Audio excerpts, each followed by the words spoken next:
let's get one thing straight. The term overthinking has such a bad reputation, but it's not overthinking itself that is the negative thing. It's what you actually do with your thinking that counts.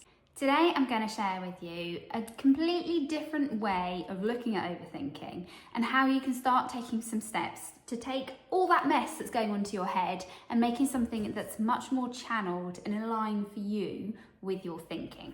I'm also going to give you 3 really great questions at the end that you can use that can help you go from overthinking to completely aligned and in control. We've been taught that overthinking is a really bad thing. It's to do with anxiety, thought spiraling, self-sabotage, but actually I want you to look at it a different way and think that overthinking is actually cognitive horsepower. You're not actually broken, and neither is your overthinking. It's just your brain happens to be in the wrong gear sometimes. High achievers and super successful people tend to be overthinkers. Why? Because they're wired to scan for risk, to see things other people don't see, to plan ahead. It's actually a sign of the brain of a leader. So answer me this, if you recognise yourself as an overthinker and I told you I'm going to take that away, what would you say? I'd probably tell you to sod off, to be quite honest. Because for me, my overthinking is actually a superpower, and I've come to reframe my thoughts. So that's how I think of it. You're not indecisive, you're strategic. You're not anxious, you're deeply aware. You're not unfocused at the moment, you're just not aiming it in the best possible way towards the things that you want. The people that you admire, those visionaries, those big thinkers, do you think that they overthink things? Elon Musk, Richard Branson, Oprah, everybody that you can name who you would say was super successful, I would also say is probably an overthinker. They've just learned how to use it to make it their superpower. So let's talk about why everything that you've tried so far to help make some sense of the noise in your head hasn't worked. So things like, and I admit it, I talk about these things and I've tried them because I want to help my own brain deal with this. Meditation, affirmations, journaling, they're all more on the superficial layer. What I mean is that you do them and yet the thought spiral and the whole thought and overthinking process still comes back. And don't get me wrong, I'm going to keep trying this because I want to find something that does really work for me, but I want you to try to think about this in a different way. Most self-help is written, I believe, by people who are underthinkers. So you're not actually the problem, you're just playing from a different set of rules.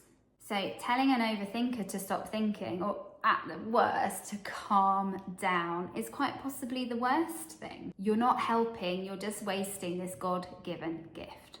What you've been doing so far is trying to numb out all that noise when instead you should be using it to help you navigate. Now, here's the thing. Most advice targets symptoms, so things like stress, anxiety, burnout, whereas when you channel your overthinking, you actually use systems instead of looking at symptoms. That's a bit of a difficult thing to say. So here's the shift. And I want you to think of your overthinking this way. You do not need to be silenced. Your mind just needs to be steered. So I'm going to break this down for you. And the first step with many of these things is self-awareness, and to recognize when you're going into that negative spiral of thoughts cascading in an unproductive way. So most people don't actually realize when they've gone from a state where they just think they're thinking about something into this spiral. So I want you to become aware of when this happens. And you can actually say to yourself, you can call it out and say, you're not thinking strategically anymore, you're letting your overactive brain take control. And the way you do this is you look for cues. So you could think to yourself, when I hear my say, what if, or if this happens then, you're starting to notice then that this spiral is beginning to occur. And what I want you to do when this happens is to stop and recognize the spiral. You then need to reframe the question. Overthinking spirals often start from fear-based framing. So what happens if I fail? What if it all goes wrong? What if I have no control over this situation? And what I want to take you from is this fear-based framing into a vision-based framing instead. So recognizing when you do the what if this happens, and the negative side of things. And instead of asking yourself that, flip the question and say, what would it take to make this work? What would need to happen in order for me to succeed?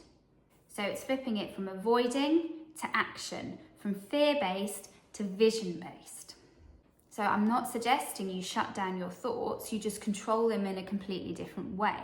So stopping the spiral of negativity and giving it a focus on the positive. You then need to channel the energy that you have in a more productive manner.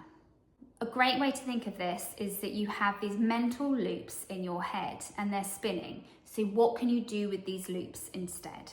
So you might think, okay, how can I turn this analysis into strategy? So if you've got, for example, 10 chess moves going on, pick just 3 of them and write them down. You then have a much more strategic focus and you can see a different way forward. You can turn your fear into scenario planning instead. If it does fail, how would you cope with it? What would you do?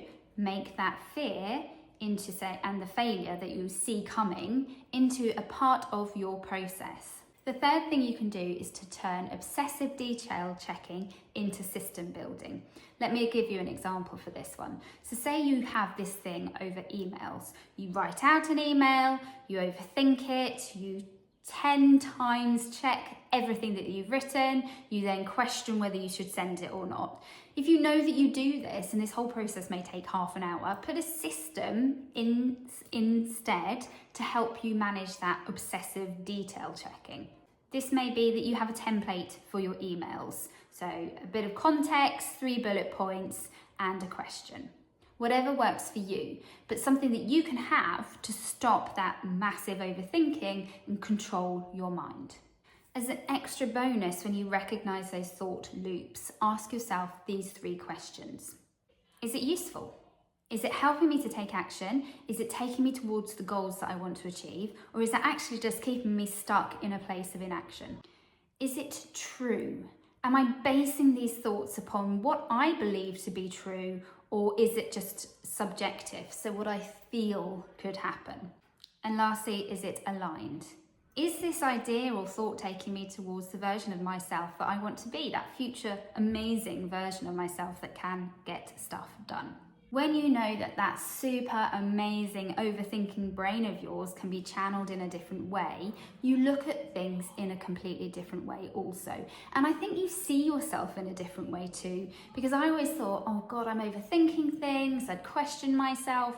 But actually when I started to see my overthinking as a superpower, I valued myself a bit more. I trusted my decisions a bit more, and I learned to control it because I knew I was doing it. What you need to do where your overthinking mind is concerned is to put some parameters and controls into place. And here's where I come in. I help my clients do this kind of thing. I help them put a structure into place within their minds that helps them to go from overthinking and sabotaging to overthinking as a superpower. I'm going to do more videos on this, hopefully one later in the week, and so I'll put this at the end. But if you'd love to know more, comment below, and I'd love to know how you're going to use this and what you're going to do next.